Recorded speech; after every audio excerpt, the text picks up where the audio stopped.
Pengakuan sepihak, pelaku pembunuhan Hari mengakui berpacaran dengan Intan, kekasih korban. Namun hal itu dibantah keras. Intan hanya menganggap pelaku teman dekat. Saat tindak kekerasan terjadi, Intan sempat berupaya melerai dan menghentikan aksi pelaku. Namun Intan justru turut menjadi korban penganiayaan. Inilah serial tabir, kekasih tewas di tangan teman dekat. Akhir cinta bertepuk sebelah tangan.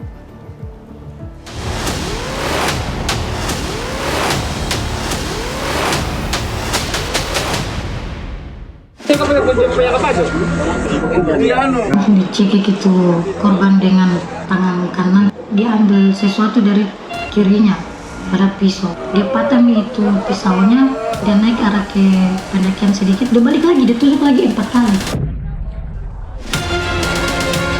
Telah terjadi tindak pidana penikaman atau penganiayaan dengan menggunakan sajam. Sebelumnya mengikuti atau melihat menurut pengakuan pelaku merupakan pujian hatinya.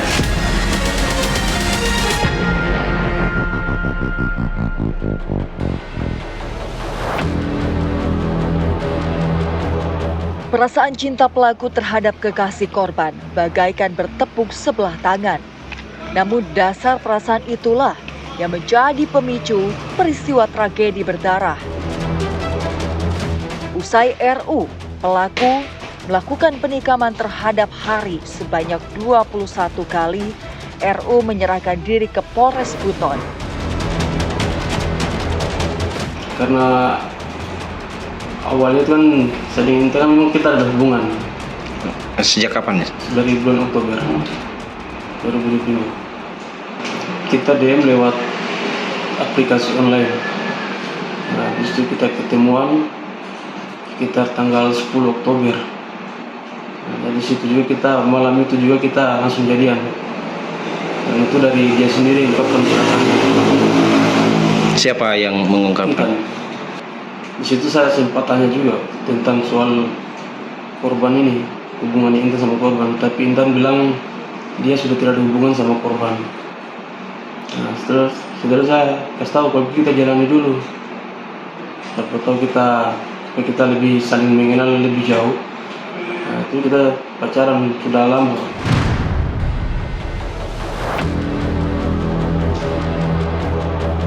Pelaku mengaku menjalin hubungan asmara dengan Intan, kekasih korban. Bahkan, ia menyebut Intanlah yang menyatakan cintanya kepada pelaku. Sementara Intan menyangkal hubungan dekatnya dengan pelaku dan tidak pernah menaruh hati padanya.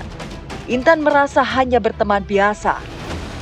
Tidak Pak, kita berteman saja karena kita juga kenal baru 6 bulan. Kalau masalah dia bilang ada hubungan, kita memang tidak ada hubungan. Mungkin dari pihaknya situ merasa ada hubungan, tapi saya tidak, karena kita cukup berteman. Dia pun tahu kalau saya pacaran dengan korban. Tapi pernah dia nyatakan cintanya juga? Kalau dia nyatakan cinta, awal pertama dia nyatakan cinta itu ke cowokku, dia langsung hadap ke cowokku. Dia bilang katanya dia suka sama saya. Terus dari situ cowokku dia sudah kasih tahu saya jaga jarak nih, karena ini laki-laki dia suka. Saya jaga jarak nih pas ini korban.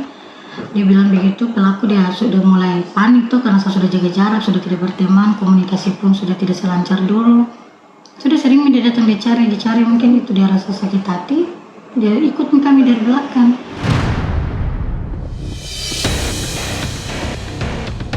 Malam kejadian pun menjadi titik puncak dari rasa cemburu pelaku yang selama ini dipendam. Berdasarkan pengakuannya, ia awalnya datang ke lokasi untuk meminta penjelasan kepada Intan. Namun pelaku tidak merasa puas, sehingga emosi yang tak terkendali membuat situasi berubah. Tidak ada niat Pak sebenarnya. Awalnya saya cuma mau labrak Intan. Saya cuma kasih tahu Intan. Dan saat itu saya lagi pas saya turun dari jalan atas itu, saya dapat di depan langsung lagi ciuman. Saya langsung tegur Intan, itu cara mainmu seperti ini. Nah, setelah itu laki-laki mungkin dia respon saya dengan ada menantang. Sudah terlalu emosi, saya langsung tarik pisau ke berhentikan.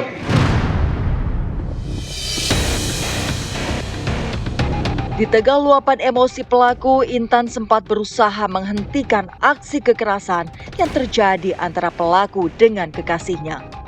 Akan tetapi, kepanikan dan kekacauan malam itu justru membuatnya turut menjadi korban penganiayaan hingga ia terluka. Kejadian pertama yang saya ingat itu, selesai kejadian di tempat pertama, Intan tuh tarik tanganku. Dia tarik tangan kanan yang pegang pisau. Nah, mungkin dia tarik, saya juga berusaha melepaskan tanganku dari dia, mungkin di kepalanya kena pisau. Hingga dia ada luka goresan di kepalanya. Korban sempat lari berarti? Iya, dia lari. Tapi karena saya sudah terlalu emosi, saya kejar dia. Awalnya saya tidak sadar.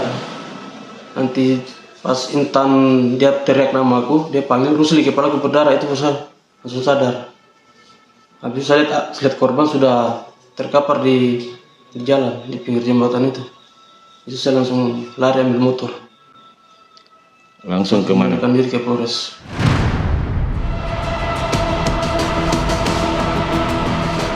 Api cemburu yang meledak dalam hitungan menit kini menyisakan penyesalan seumur hidup. RU kini harus mendekam di penjara untuk mempertanggungjawabkan perbuatan kejinya melalui proses hukum yang menanti. Alasannya menyerahkan diri itu karena apa sebenarnya? Karena dia sudah berbuat kesalahan, Sudah merasa bersalah ya? Sudah merasa bersalah. Bagaimana perasaannya saat ini? Apa ada rasa penyesalan atau seperti apa? Sekali, Pak. Bagaimana? Gara-gara satu perempuan akhirnya keluarga sendiri jadi korbannya. Luka dan kehilangan yang ditinggalkan akan terus membekas dalam ingatan Intan dan keluarga korban. Sedangkan penyesalan RU menjadi harga yang harus dibayar olehnya.